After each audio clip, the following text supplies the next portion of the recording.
Hi, everybody, and welcome to the Coach Curt Cignetti Show. Jack Benedict here as we talk IUP Crimson Hawks football with a 31-20 win over Mercyhurst on Saturday, now with a record of 8-1 heading into the Bloomsburg game to wrap up regular season play. Coach, first of all, we've got to give an update on Lenny Williams, all-star player, great kid, went down for you in the first period, and I know we taped this earlier in the week, but give us kind of an update to right now.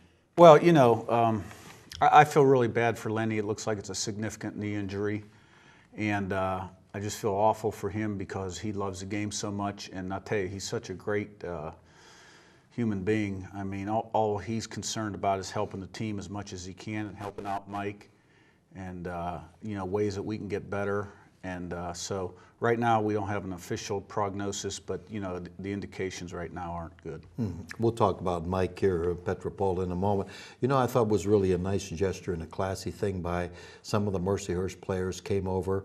I don't even think their coaches urged them. They came over and patted Lenny on the shoulder pad and so on afterwards. Nice, really a nice thing of sportsmanship on their part. Yeah, it was. Yeah. No question. Mike Petropola, he's the guy, he's your quarterback now, and certainly he was a true freshman last year and played, all-purpose type player.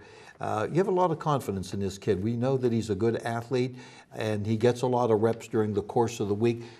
Is there a lot that he knows about the offense? Is there more that he needs to know, or where does he stand? Well, look, everybody in the organization has a lot of confidence in Mike. He's a great competitor. I have a lot of confidence in Mike. Players do too, coaches, and I'm anxious to see what he can do with a full week of preparation with the ones, getting a lot more reps than he has. As the season gets going, the twos get less and less reps during practice. And so, you know, this is an opportunity for him to prepare as a starter, to work with the #1 receivers and get his timing down. And, you know, I thought Mike did a lot of good things last week, and I think he's going to do, you know, even more this week, knowing that he's the guy, preparing to be the guy. You know, teams play all types of games. You have a game like Gannon where it's over at halftime. And then you get a game where Mercyhurst comes in with a less than sparkling record and they play hard, they play tough.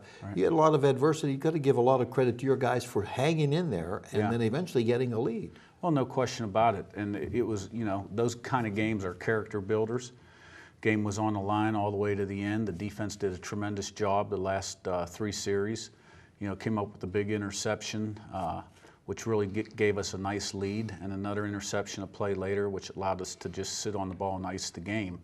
So it was nip and tuck. I give Mercyhurst a lot of credit. They came in and they played with a lot of passion and intensity. They made plays, and the longer they stayed in the game, you know, the more they started to believe they could win. And then we had a 4-play sequence that was, you know, with Lenny getting hurt. The very next play we dropped the punt. Then they score in 1 play, and then on the kickoff they knocked the snot out of our returner. And so they were jumping around pretty good at that point. So, you know, but we got the job done, and you know, they're not always pretty. And like I say it all the time, every game's different.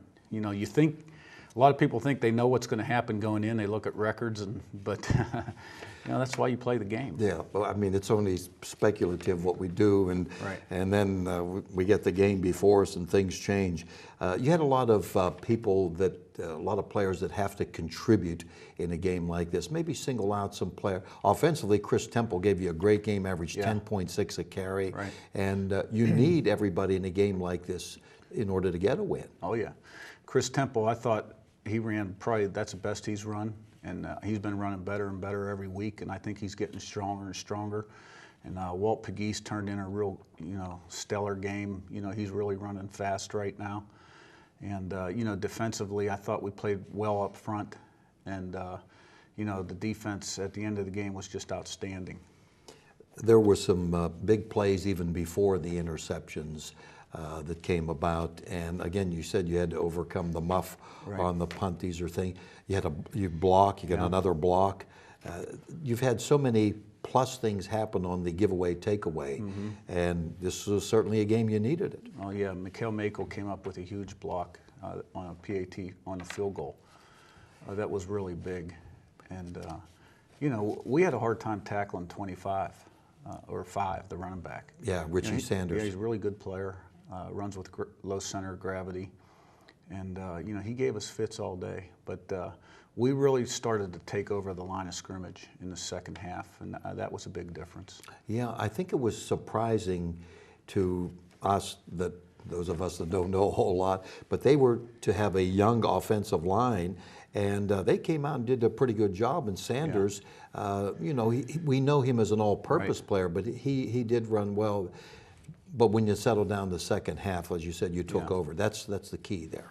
Yeah, and you know what happened is, you know, they were able to sustain drives and make critical plays at critical times. It kept drives alive. They had a number of drives over 10 plays, and we had quite a few opportunities to tackle and missed tackles on the perimeter, lost leverage, and you know, which kept drives alive. And we hit a point offensively where we scored a lot of points in very few amount of plays.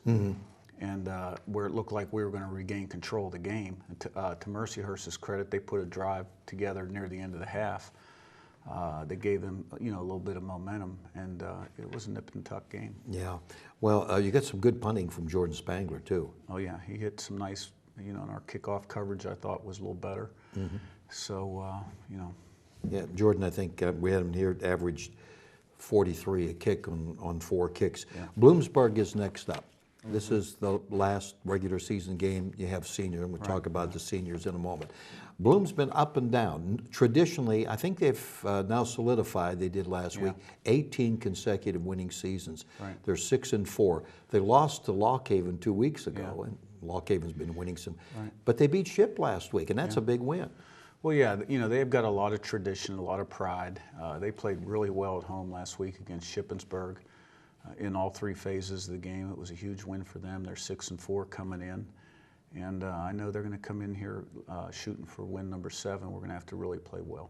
Curt, I looked at the stats beforehand on their quarterbacks, and they had a guy who started earlier in the year. Now they switched the last couple of games, didn't they? Yeah, they're playing a couple different guys. They're running the quarterback a little bit more than they have in the past. And, you know, that's where it all begins for them. They do a nice job with quarterback draw. They got a good tailback. And, you know, they're running pretty much the same offense they always have. They've got, you know, they're kind of conventional. They huddle. You don't see that much anymore. And then they've always got a little trick here or there off of what they do. Yeah, you mentioned running back Lawrence Elliott Jr. He's got some, you know, pretty big numbers. Does he remind you of any running back that you've played against this year? You know, he's a quality back. He reminds me maybe a little bit of the Cal running back. Grissom. Yeah, you know, he's a good player. He can break tackles, and we're going to have to do a good job of tackling in space, getting a lot of hats to the ball.